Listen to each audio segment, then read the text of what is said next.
I think back to when we were building the house, all the details that went into the planning of each room, the color palette, finding the right wallpaper, you know, the things you fret about till you get it right. I felt so blessed to be able to live here on 3 acres of land with over 30 trees on the grounds. Now, this was 1902, and I can still remember how Arthur and I were aware that as we were building our home, there were many in Jacksonville who had lost their homes in the Great Fire of 1901, and we were still trying to recover. 148 blocks of downtown was destroyed, flattened like a pancake. People were out on the street with no place to go, with whatever possessions they were able to save. Arthur was right in the middle of it. He was at the Gardner building to grab important documents and for the lumber business, and he left the wharf just in time.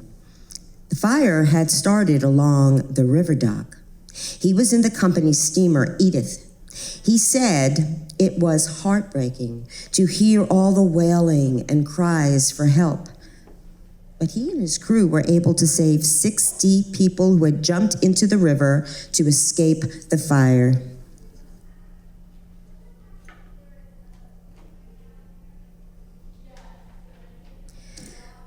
When you saw the devastation, it was hard to comprehend.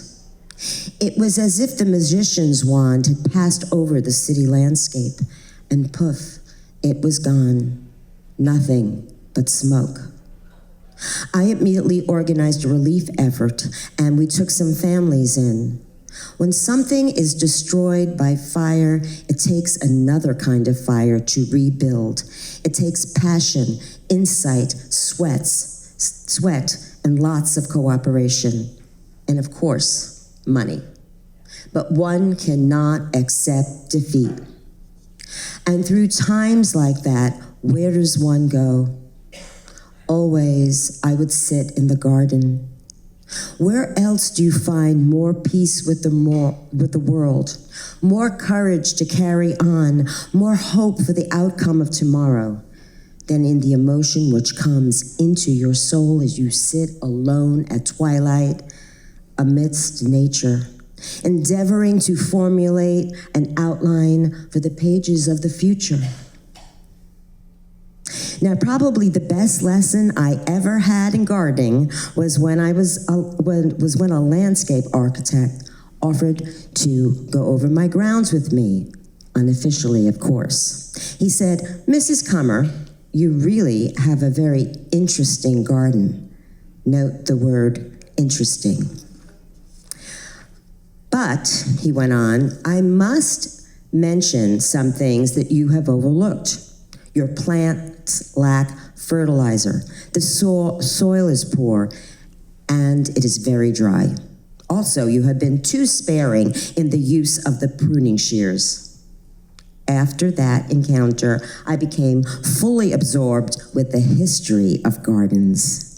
Reading about the hanging gardens of Babylon built about 600 BC, and the gardens of Persia and India, it dawned on me that gardening is truly a common denominator of contact between all cultures and nations.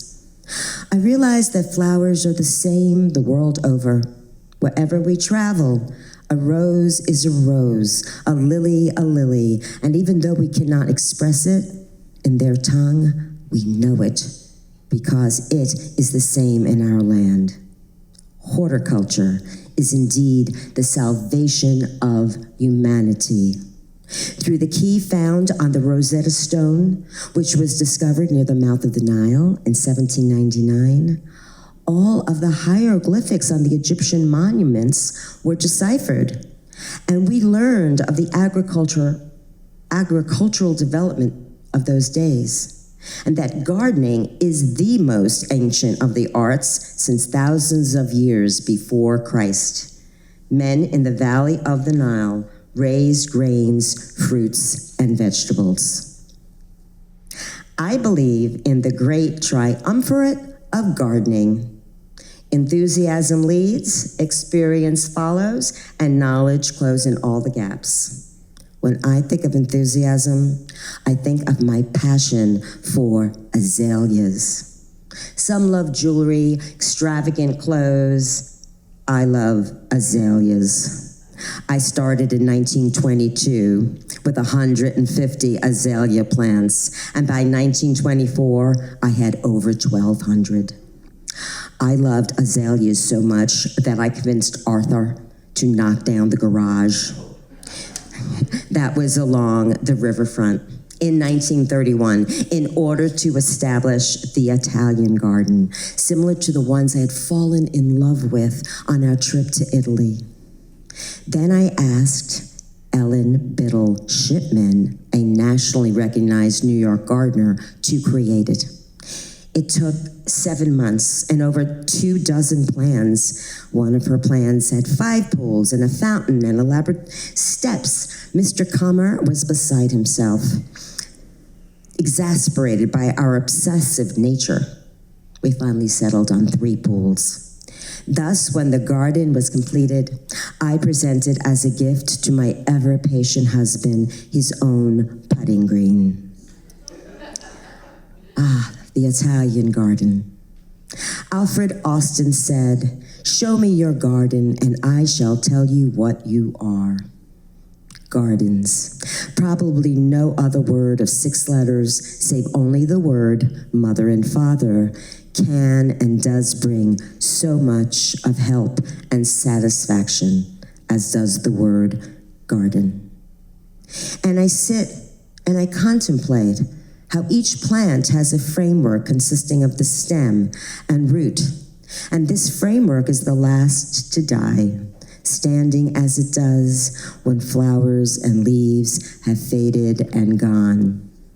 You can all visualize the brown corn stalk that once was green as it stubbornly refuses to surrender its life on life. I am like that corn stalk.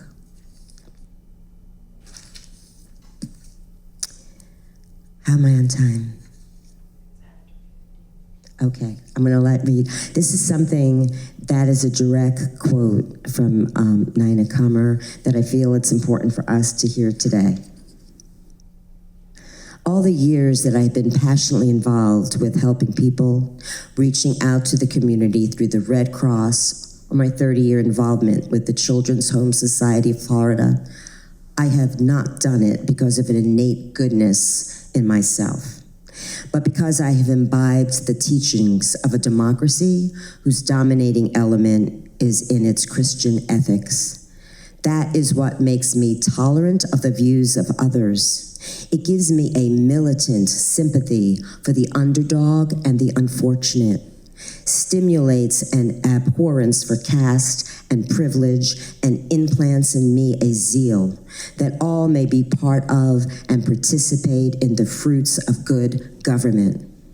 There is no other form of society known to civilized man that actuates them to put out so much for the underprivileged. That is democracy. Thank you.